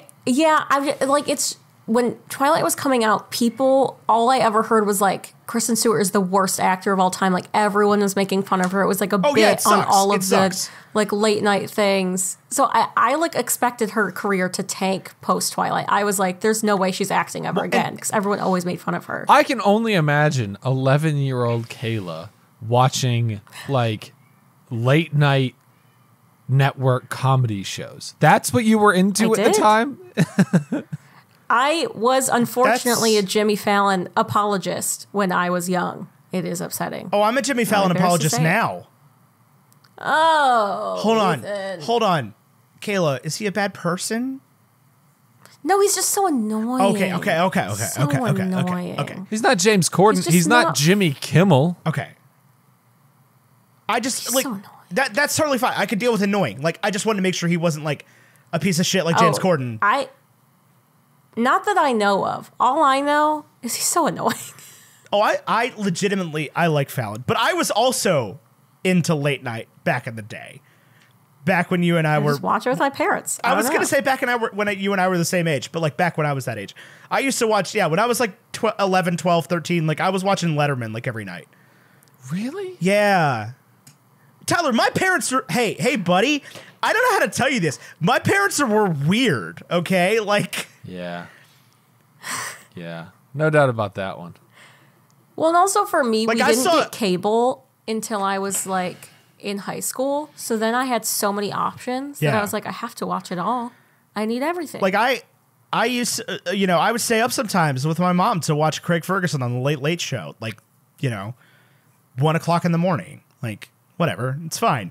But yeah, so I think, and here's the thing about the difference between Kristen Stewart and Robert Pattinson is Kristen Stewart, back when she was on the Twilight circuit, tried to like make the most of Twilight. Like she thought her way forward was going to be to just buy into it and hope that those would give her better roles. And Robert Pattinson the whole time was like, I don't like it. I don't want to do it. I don't like it. I don't want to do it. They're bad. I don't like it. It's bad writing. It's not my fault. And so funny. And so he got out. So good. He got out way easier than she did because like he was straight up just like, it's bad writing. I signed the contract. I'm going to get the money, but it's bad writing. It's not my fault. It's bad writing. It's not my fault. And she was like, yeah, totally. Like, and as much as I love Kristen Stewart, she has the worst case of resting bitch face that's ever existed in Yes. all of human history. Right? Like, and that's what, Yeah, that's which makes it perfect for Bella. right. That makes her a perfect Bella Swan, and they cast her, I guarantee you, for that reason. They saw her out in the hallway for the auditions, and they were like, this girl looks miserable. And the other person was like, cast her right now. Don't even need to see her. She's perfect. That's what we need. So like she was the fact that she survived that era and still made it out with an acting career. Like she has done so good because of that. Because that should have, by all accounts, eaten her alive. Yes. Like It was bad. Like the worst period in human history. Like the worst we were ever the worst we ever treated young women in like the public eye without any repercussions was that era. True. Young women in Hollywood. Like because now if you talk about women like that, you at least get roasted for it, right? Like somebody will at least call you out. But back then, in the late aughts, nobody. She would have been roasted by Jimmy Kimmel and Jimmy Fallon. Yeah, no, it was all anyone. Like Yeah. even everyone that was like obsessed with Twilight was like, fuck Kristen Stewart. Oh, Poor woman. I have never seen the movies, and I knew that like Kristen Stewart was the worst actress ever. But she's just not. Like I've seen her in plenty of things since It's just then. that the writing is It's just the bad. writing is so bad. The writing is so bad. And What was she gonna do? the person who wrote the screenplay for this movie, if they wanted to make the writing acceptable, would have had to completely rewrite the book from the ground up and then write a script Yes. based on it. This is what I keep saying about the Fantastic Beasts movies, is if you hire J.K. Rowling to write books, Steve Kloves will turn them into good scripts. Yeah, she can't write a movie. She can't Very write. bad She at can't writing write a movie, right? It's a completely different very skill. bad. It's a completely different skill. Now, occasionally you'll come out with something like, "She has nice skin." Yeah, Hermione has nice skin. But like, if that's the worst it gets, we're doing okay. Let's not give J.K. Rowling all the credit in the world. She did write Goblet of Fire, which is Not me, not Hermione. Yo. which is awful. Right? Goblet of Fire sucks. Hey Tyler, my dude, I love you to death. It's better than Twilight. It's probably better than It's Twilight. better than Twilight. Nothing. You could is have gotten the better than dude that played Twilight. Victor Crumb to Absolutely play nothing. Jacob. And you could have gotten the guy that played Cedric to play... I'm gonna be honest with you. Like, he did. I am not like I'm not the straightest man in the world. I'm certainly not the gayest man in the world. But like Taylor Lautner is not hot the way that Robert Pattinson is hot. Not in the first movie. The way that Charlie Swan is hot, the way that Carlisle Cullen is hot. Like out of all the men in the movie, he falls like close to dead last.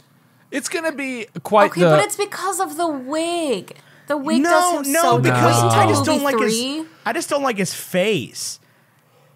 How It's going to be an uphill battle for you to sell me on the chemistry between these for two. sure. No, I don't mind the chemistry, honestly. I like Jacob legitimately. I thought it was the end scene where he's like, yeah, my dad paid me $20 to talk to you. And she's like, okay, get your money's worth. What do you got to say? Like, I legitimately enjoyed them together, right? Like, because those scenes don't. Oh no, let me tell you something about movie 2 is that Bella and Jacob have 1 trillion times more chemistry than Bella and Edward will ever have. I'm sure. It's like, I don't think, granted, I haven't finished the book. I don't think Jacob's in this book. Like, I don't think he'd been written yet. I didn't know he was going to be in this movie. I was surprised when he showed up. I was too, because all I know about Jacob is Bella. Where the hell you been, Loca? Where the hell? Sorry, I said it wrong. Bella. Where the hell you been, Loca? Why does he says Bella? Why does he say it like that? I will never know. I also need Robert a t-shirt Pattinson that says that. Robert Pattinson, at certain points in this movie, sounds like he is Hey there, Bella. Where the hell have you been, Loca? He's like trying to hide like a Russian accent in a lot of his lines. I noticed this multiple times watching the movie that Robert Pattinson would be like, I can't even think of what the dumb shit he says throughout this whole thing. Would he be like, oh, hey, Bella. It's me, Bella, Robert it's Pattinson. It's me, Edward Cullen. You'll meet family. Thank you. Maybe they were doing like a Dracula thing and they were like, just kind of. Oh, Carlisle definitely has that Transylvanian twang for sure. Oh, for you want sure. Transylvania twang? You wait until movie 5. You'll just have to wait. There is some Transylvania Breaking Dawn twang Part 2. in movie Okay. 5. Yes. Yeah, just wait. Carlisle, once he feels comfortable with Bella, Carlisle definitely starts to get into like, she is important to Edward. You very much will protect her because she is important to Edward. He's freaking Carlisle, not the Count. I'm just saying, like it starts to come out a little bit. Like, watch it again. I'm not wrong.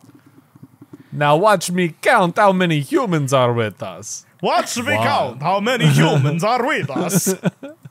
I want to suck your blood, Bella. Where the hell you been, Loca? Bella, where the hell you been, Loca?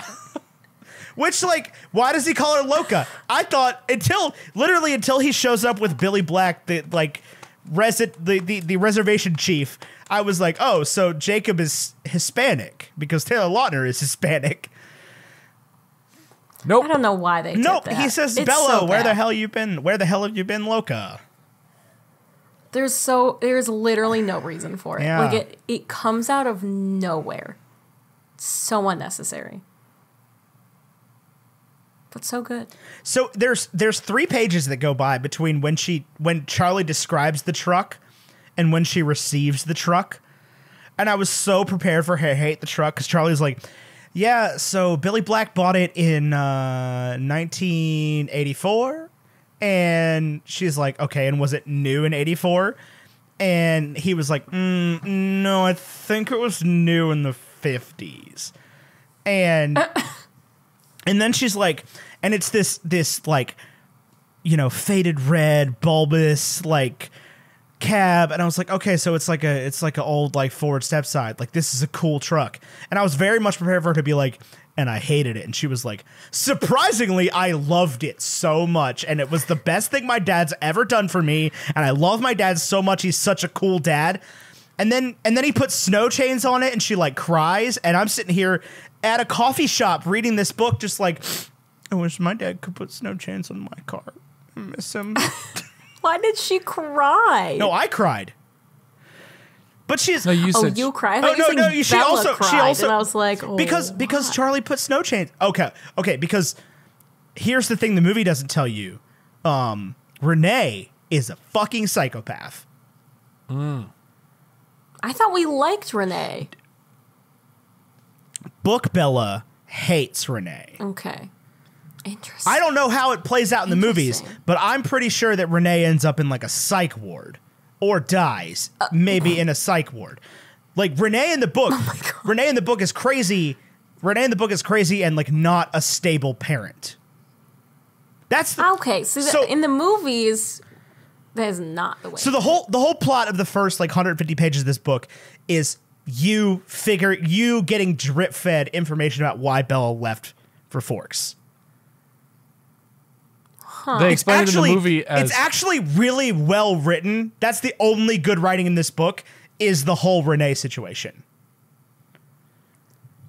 Because at first... Stephanie Meyers has some deep-seated issues she needs to work at first out. Bella's like, I have to leave. Like, I just have to leave. And Renee's like, no, I don't want you to leave. But she's like, no, Renee, I have to leave. And you're like, but why? And then Charlie's like, yeah, but why? And then Bella talks to Edward and is just like, yeah, you know, so my mom's new husband plays baseball, like, and then you get more and more of it, and she's just like, Renee's not around, and then it became Renee is like telling me she wants to go hang out with Phil on the road, and like I'm hindering that, and like Renee is not Gucci, like. Yeah, Renee sounds like she sucks. I don't like Renee. Y'all might like. I don't like Renee. So like.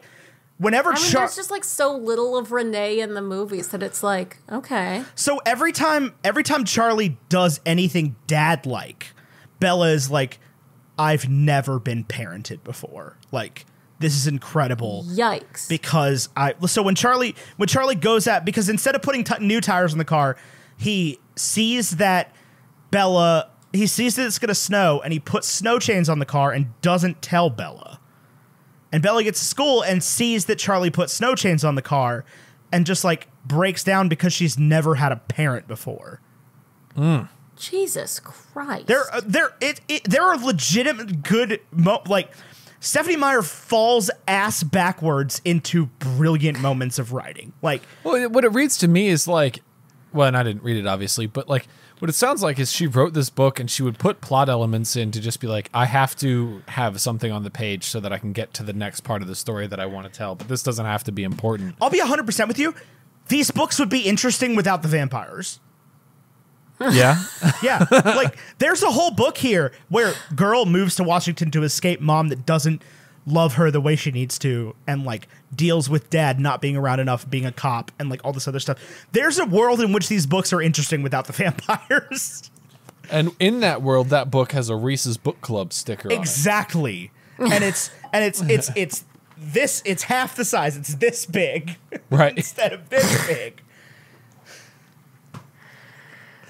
Oh, Stephanie. Yeah, so the book made me cry. The movie made me cry, legitimately, because like the relationship that Bella and Charlie have is so like pure, and there's moments of greatness here all over the place, like legitimate greatness. Not, I'm giving this 100 because I thought it was goofy and fun greatness, but like there are legitimate moments where I was like, this is a good series of literature. Now, would you buy a hoodie that was like official merchandise from the film that just said Twilight on it, or would you have to get something that was a joke? I would never buy not a chance would I buy a legitimate like Twilight hoodie. Okay, but here's my thing. Initially, I was like, I would never. But now that I think about it, it would be so funny. Imagine just seeing someone out in the wild with a certified Twilight merch. Like, that's almost even funnier than like a La Push sweatshirt. It would have to be almost even funnier. It would have to be the goofy font from the top of the book, and it would have to be like a huge trademark sign. Yes. Like that is more dedication than like a silly meme shirt. Like that would be, I think it shows that like you're giving better money to Stephanie instead of to an I would Etsy buy a shop. hoodie. Yes. I would buy a hoodie that says Team Edward in Comic Sans. Oh, yeah. I would if you put it in papyrus. I would buy a hoodie that says Team Edward in papyrus for sure. They know what they did. I want it in papyrus on the front and Comic Sans on the back. No, on the back it has to say like something ridiculous like this is how the lion fell in love with the lamb. But in wingdings. Awful. So no one will you ever know. You have to translate it to wingdings. Oh my god. I would buy it. Oh my. All right, let me punch in our scores real quick. Do you know the Rotten Tomatoes critic score offhand? Is it 49? It is not high enough. I'll tell Rotten you Tomatoes that. critic score was 49. Yeah, You know the Metacritic offhand? 56. Boo. People are no And fun. then there's no Rotten Tomatoes audience because we have a guest this week. I need the Bacon and Eggs listener score. But to recap, I gave it 100% for 25% of the total score. Ethan gave it 100% for 25% of the total score. Rotten Tomatoes gave it a 49. Metacritic gave it a 56. Those combined make up 20% of the total score. Kayla gave it a 100 for 5% of the total score. And our listeners with the remaining 25% gave it a 68. 68. Oh, so close to being a good number. Yeah, What a 67.8. So it's not even like I could round it up. Like, it is a 67.8. That is tough. So this lands at one of our most common scores. Oh, does it? Not an exact match, but we have a lot of numbers, a lot of films that hit this whole number.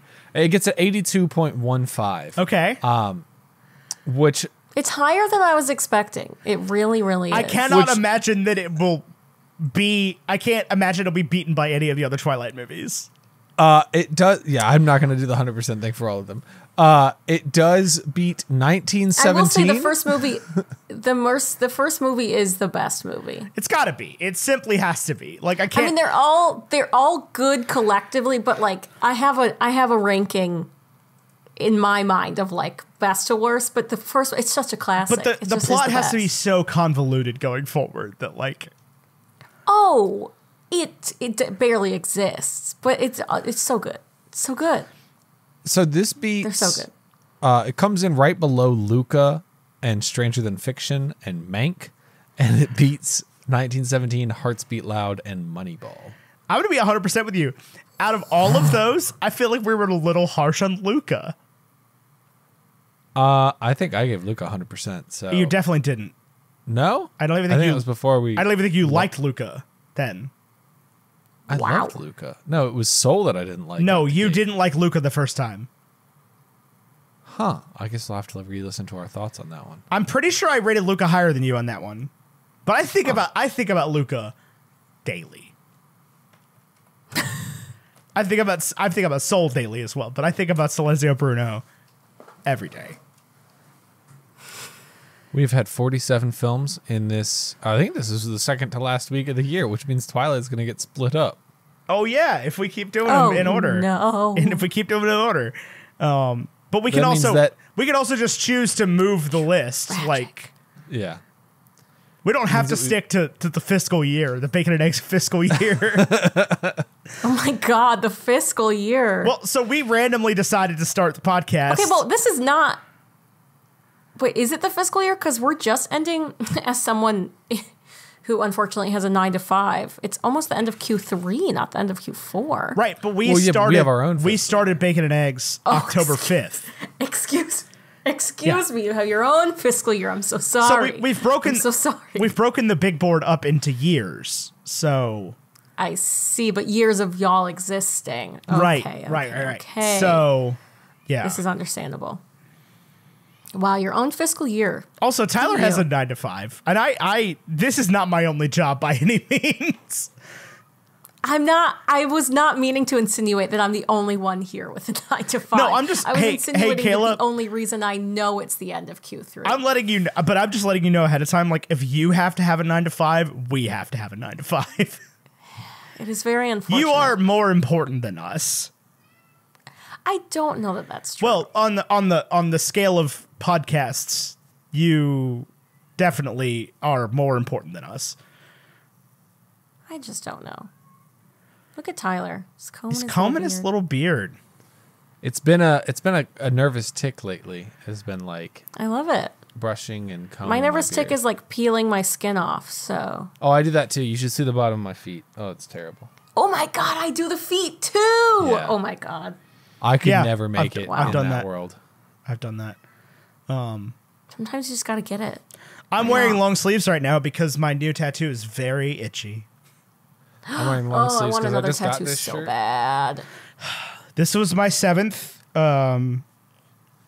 It will be. It's right here, so it'll be one of many on this part of my arm. But Wait, did you get another one? no, Oh. no, just the one that you've seen.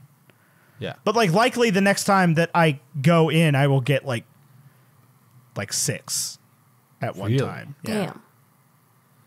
It's You can painful. do a whole sleeve. Inexpensive. Well, I'm gonna do it like at least the front half. A lot of people do the top half first. Yeah, well, Tyler, I don't know how to tell you He's this. built different, isn't he? It's not even that I'm air quote built different. Like I'm literally built different. Like I know that my plan is to lose weight, and that will affect this part of my arm more than this part of my arm. Very strategic. So That is something I worry about. I have like a rib tattoo, and that's something I worry about. If I ever get pregnant, that too is gonna get real messed up. yeah, Emily has a rib tattoo, and she's gotten pregnant twice, and it still says "just breathe." So All right, well, Emily has also been non-conventionally pregnant. good to hear. yeah, Emily loses weight when she gets pregnant. Yeah. So. I don't recommend it. If you're like, oh, that lucky bitch. Yeah, no, it's No, not that's good. not It's healthy. not. It's not sucks. good for you. good. But it also probably doesn't It's not help. what's supposed to be happening. It doesn't probably help For her the- tattoos, it's Yeah. probably fine. It probably doesn't Yeah, help I mean- inform the tattooed vagina haver. I mean, yeah, great news for her tattoos. Bad news for health Yeah, bad news for her in general. existence. But, Yeah. you know. It's a rough Well, 9 months. she's made it this far. Kayla, Yeah, she's done. She's not pregnant right now. well, done is a stretch.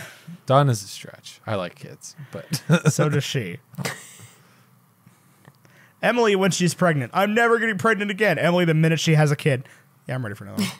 oh, I want another one. Oh my God. Oh, they're all crazy. It's like you guys in tattoos. Wild. We just Breeders. Oh yeah, no, keep it is having- absolutely like that. I've just got one, and I got. No, they're so addicting. They're so addicting. Never start. They really Never are. start. You can't afford it. Yeah, I think Sarah's about to. Sarah is in the process of booking her appointment for her first one, Oh my and god. I'm like, oh, bitch. I'm just waiting for. gonna I'm happen. waiting for my guys' books to open back up for the rest of the year. So It's tough. yeah, because I was trying. tough I was on gonna him. get more than one this last time I went, but I was trying out a new artist. So and I really like him. Shout out Matt Nemeth if you're listening from Lakeside Tattoo in Richmond, Virginia. Matt's a good dude. Good dude. He's a rock. He's got a steady hand. Got a very heavy hand. Unlike Carlisle. Unlike Carlisle. Steady. Steady hands. Yeah. That's why I could never be a tattoo artist. My hands shake and I can't write. And you're not an artist. And I'm not a visual artist. You're not like a paper artist either. Like And that would make it tough. huh? Yeah. But I mean, I could ostensibly like Just- learn. If my biology didn't betray me, I could theoretically learn the skills. Like, I don't think I would trust a lefty tattoo artist. I think that would. I don't know about that. Wow, some lefty tattoo artist is going to listen to this and be like, "Are you kidding me?" well, my the hell? guy is a righty. I'll be 100% with you. It was not a concern, not a going concern. Never even occurred to me to consider which hand my tattoo artist Yeah, I've never used. even in the two tattoo artists I've had, I've never really thought about what hand they were using. You would notice if they Wasn't were a my- lefty because it would look bad when it was done. I guess. I don't know. I've had 5 different tattoo artists, and they were all righties. I mean, most people are. Yeah. Now, how many professional pitchers do you have on your professional baseball team, and how many of them are lefties? I'll tell you, I don't have a professional baseball team. very so few, zero. very few pitchers in the world put their legs up as high as Alice Cullen to then throw the ball very awkwardly. Incredible. And can we talk about the bat situation of like when they do the, you know what I'm talking about? They do the, you know what I'm We didn't talking talk about? at all about the baseball scene, and people are going to crucify us for that. But I don't I think know, I don't because think it's now the is the time to best start. scene. It's so good. People get Oh, real it's horny just for the so- baseball scene. and they should.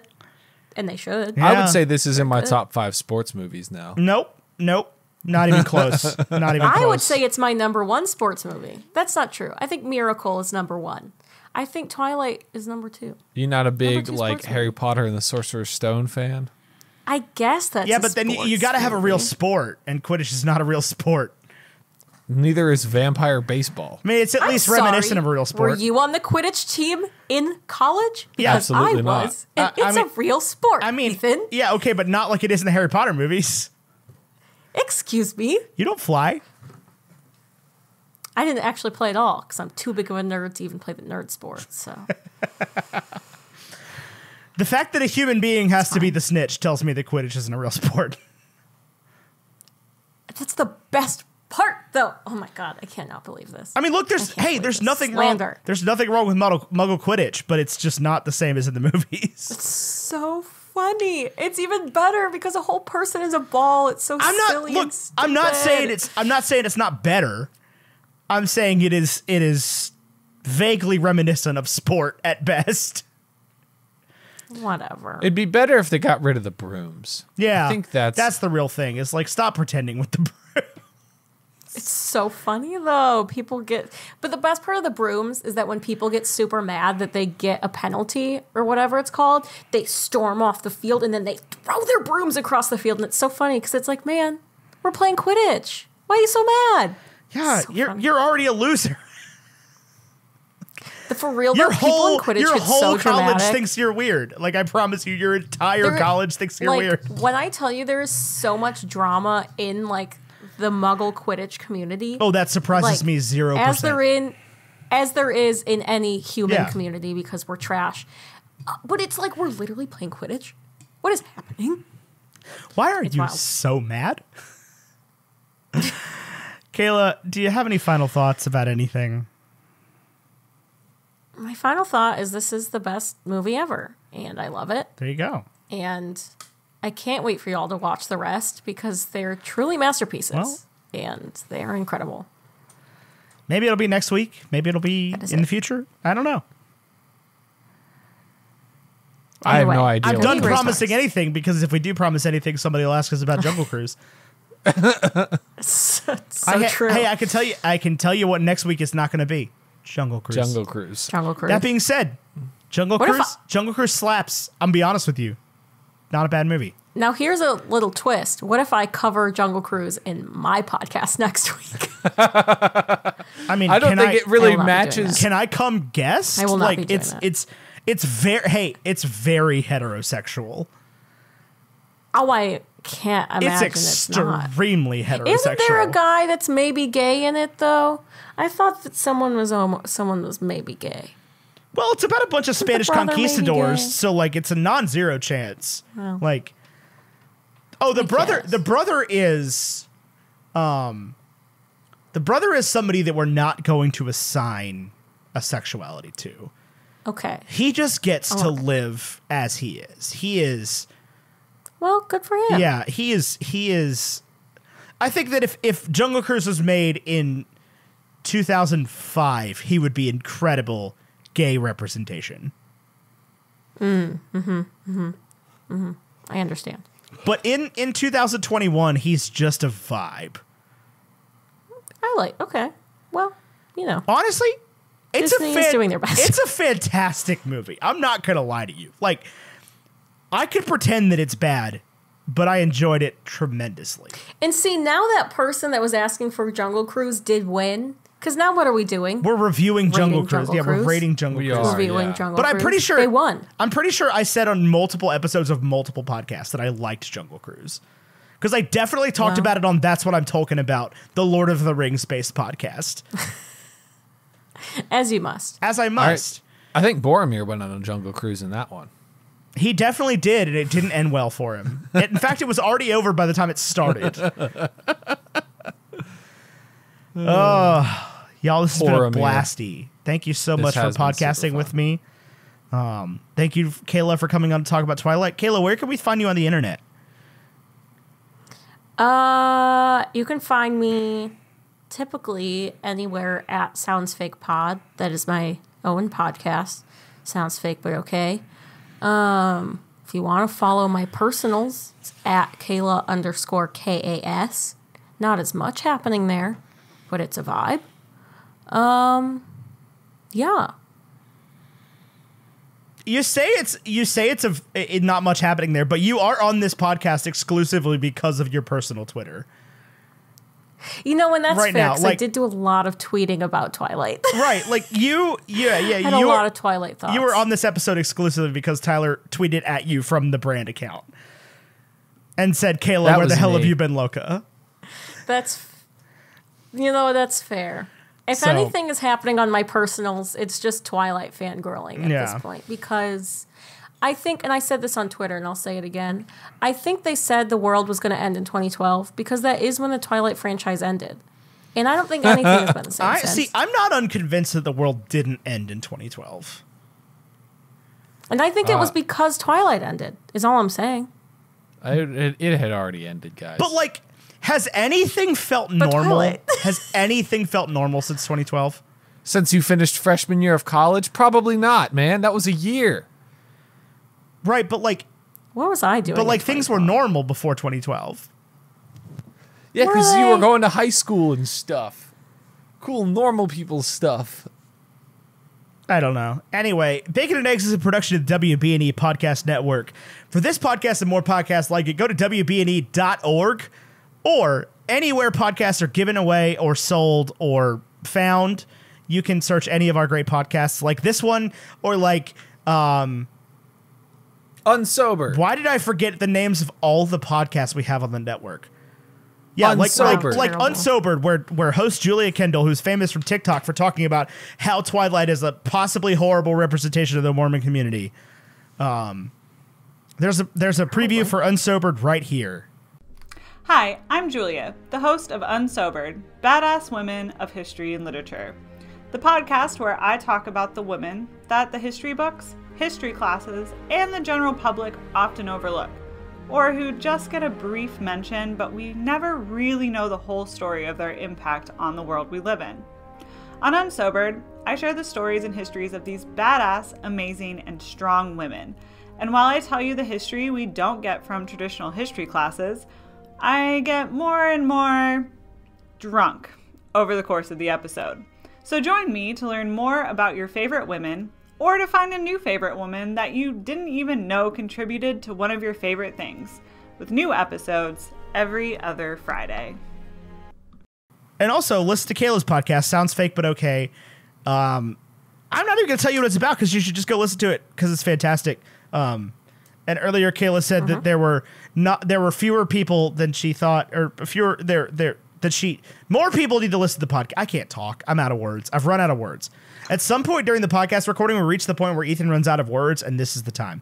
You were saying that you have a limited reach, and I want to prove you wrong by getting a bunch of people that don't necessarily, wouldn't necessarily otherwise listen to you, because your show is fantastic, and they should listen, even if they don't particularly subscribe to the particular niche of the world that you do. Yeah. Yeah, let's get outside that demographic. Because at the end of the day, you make an extremely funny and interesting and informative podcast for all walks of life. Thank you. Even straight white dudes like me. Nice. Crying in the club. And I'm sure we'll have you back on at some point in the future to talk about another movie. Although we are running out of like young adult series that we can talk about. I know, yeah. We've really hit the main two. What else is there for me to do? Someone's going to have to come out with How do you feel about one Percival Jackson? One Divergent. One Divergent, yeah. How do you feel about Divergent? Divergent I've never watched Divergent, and I'll tell you I've also never watched Perseus Jackson because I loved the book so much that I refused to watch the movie. Yeah, I'm going to be 100% with you guys. Perseus and Percival are just two different takes of the same name. Like, they are both that same character from mythology. Yeah, but in the book, his name is Perseus Jackson. Is it? I don't know. I haven't read the books. They're awful. The first one, I've read the first three, and they get significantly better. I read the first four chapters. You're going to lose this fight. I read the first 4 chapters of the first one. It is unreadable.